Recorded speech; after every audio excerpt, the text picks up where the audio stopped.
ও আমি না বেতন পেয়ে আজকে তোমার জন্য দুটো স্বর্ণের চুড়ি কিনে নিয়ে আসছি, দেখো। তুমি আমাকে অনেক ভালোবাসো তাই না? আমি তোমার কাছে মুখ ফুটে কোনো কিছু চাওয়ার আগে তুমি তোমার সাধ্যমতো আমাকে এনে দাও। আরে দিব না মানে? আমি তোমাকে ভালোবেসে বিয়ে করেছি। আমার সব সময় কি মনে হয় জানো? তোমাকে আমার বুকের মাঝে রেখে দেই। বিশ্বাস করো, তোমাকেও আমি অনেক ভালোবাসি। যখন তুমি মাঝে মাঝে অফিসের কাজে ব্যস্ত থাকো তখন তোমাকে ছাড়া থাকতে আমার একা খুব কষ্ট হয়। এসব কথা এখন রাখো তো, আমার খুব খিদে পেয়েছে। চলো আমাকে কিছু খেতে দাও। চলো।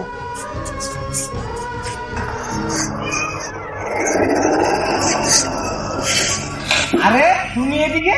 কেন, তুমি জানো না আমার তো এইখানেই বিয়ে হয়েছে? ও আচ্ছা, তোমার তাহলে এখানে বিয়ে হয়েছে। আচ্ছা তোমার ফোন নাম্বারটা দাও তো, মাঝে মধ্যে কথা হবে।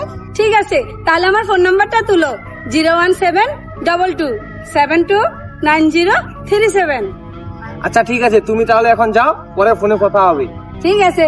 আচ্ছা।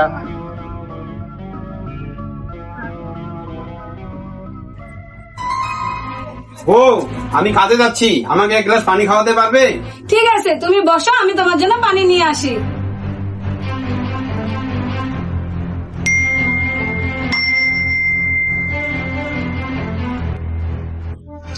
তুমি জানো এখনো তোমাকে আমি আগের মতো অনেক ভালোবাসি। এই নাও পানি। ভালো, ঠিক আছে, সাবধানে থেকো, আমি কাজে গেলাম।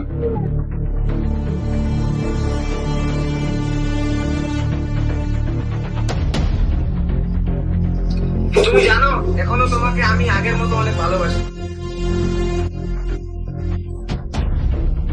তুমি এসব কি ভয়েস পাঠাইছো? হ্যাঁ দেখো, আমি কিন্তু আমার স্বামী সংসার নিয়ে অনেক সুখী আছি। তুমি কি এই জন্য ফোন নাম্বারটা নিয়েছিলে?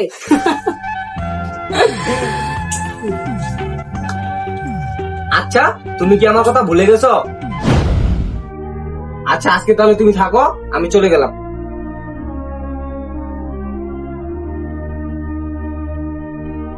আরে তুমি কখন এলে? জানো ও আমার ছোটবেলার বন্ধু। ও আচ্ছা ঠিক আছে।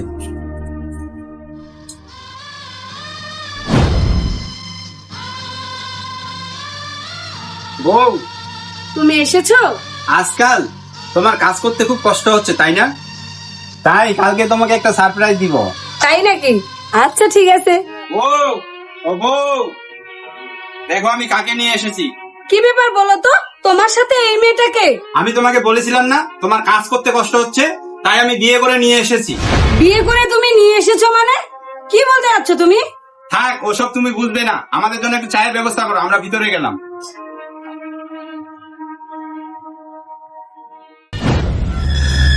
আমি বেঁচে থাকতে আমার স্বামীর সাথে আমি অন্য কোনো মেয়েকে সহ্য করতেও পারবো না, কখনো তার সাথে অন্য কোনো মেয়েকে আমি দেখতেও পারবো না।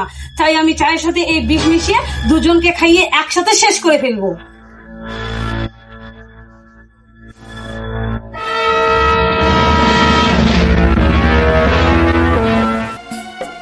এই নাও তোমাদের চা।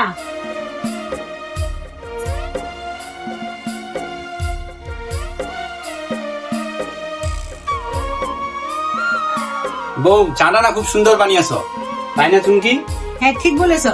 বউ, আমার পাশে চুমকিকে কেমন মানিয়েছে?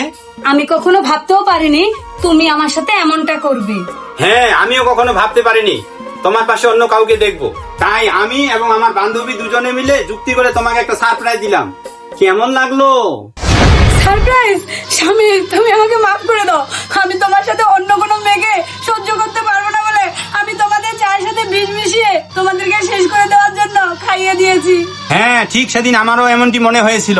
আমিও সেদিন সিদ্ধান্ত নিয়েছিলাম খাবারের সাথে বিষ মিশিয়ে তোমাকে খাইয়ে দিব। শুধু আমি আমার সিদ্ধান্তটাকে পরিবর্তন করার চেষ্টা করেছিলাম। আমার মনের মাঝে যে আগুন জ্বলতেছে আমি চেয়েছিলাম তোমার মনের মাঝে সেই আগুন জ্বালাতে। তুমি যখন চুমকিকে আমার পাশে দেখো, ঠিক তোমার মনের মাঝে একই আগুন জ্বলছিল। আর আমি যখন তোমাকে চা বানাতে বললাম তখন আমার মনের মধ্যে সন্দেহ হয়েছিল, তাই আমি পাশে লুকিয়ে দাঁড়িয়ে দাঁড়িয়ে দেখছিলাম।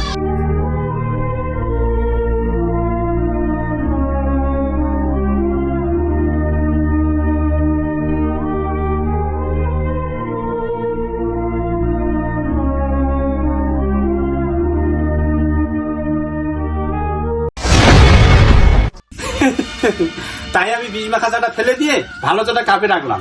আমি বুঝতে পেরেছি একজন স্বামীর পাশে অন্য নারী থাকলে যেমন স্ত্রী কষ্ট পায়, ঠিক তেমনি তোমার পাশে কোনো পুরুষ থাকলে আমার বন্ধু ততটাই কষ্ট পায়। স্বামী, আমি অনেক বড় ভুল করে ফেলেছি, তুমি আমাকে ক্ষমা করে দাও। বউ, তুমি যে তোমার নিজের ভুল বুঝতে পেরেছো, এতে আমি অনেক খুশি। এর থেকে বড় পাওয়া আমার আর হয় না।